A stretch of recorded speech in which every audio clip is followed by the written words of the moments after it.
একটা গল্প তোমাদের পাঠ করে শোনাচ্ছি। গল্পটির নাম ভালো নেই। লেখিকা রূপা শীল। আজ আমার বিয়ের 20 বছর পূর্ণ হলো। আমি ভালো নেই মা, আমি ভালো নেই। এই কথাটা আমি তোমাকে অনেকবার বলেছি। তাছাড়া কাকেই বা বলবো বলো তো? সব কথা তো আর সবাইকে বলা যায় না। আমার কষ্টের কথা শোনার সময় কারোর নেই। মা, আজ আমি অনেক কিছু বুঝতে পারছি।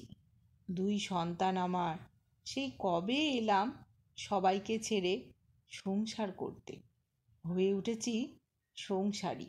এখন আমি বুঝতে পারি কেন অনেক নামি দামি জিনিসপত্র আমাদের বাড়িতে নেই। কেনই বা নিজের সামান্য শখগুলো পূরণ করতে চোখে জল আসে। কেন মাছ নয় কাঁটা খেতে বেশি ভালো লাগে মায়েদের। সংসার আছে, ভালোবাসা নেই। পয়সা আছে, শান্তি নেই। মনে পড়ে মা, আমি যখন বেশি জোরে শব্দ করে হাসতাম, সবাই রেগে উঠে বলতো শ্বশুরবাড়িতে এই মেয়ের জন্য কথা শুনতে হবে।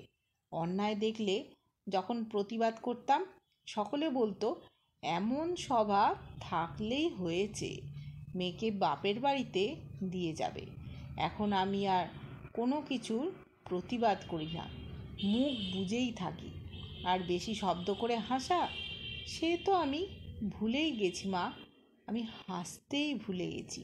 অনেক অভিমানে চোখ দুটো জলে ভরে গেলে তোমরা সকলে বলে উঠতে, বেশি অভিমান ভালো না। এখন আমি কাঁদতেও পারি না, শুকিয়ে গেছে চোখের জল। তোমরা সবাই শুধু বলেছ মানিয়ে নে। মানিয়ে নিয়েছি তো, সব মেনে নিয়েছি, মানিয়েও নিয়েছি। এই মানিয়ে নিতে নিতে সম্মান আর ভালোবাসার জায়গাটা অনেকখানি খালি হয়ে গেছে।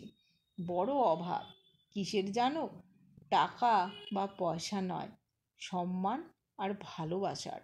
আজ আমার চিৎকার করে বলতে ইচ্ছে করছে, আমি ভালো নেই মা, আমরা ভালো নেই।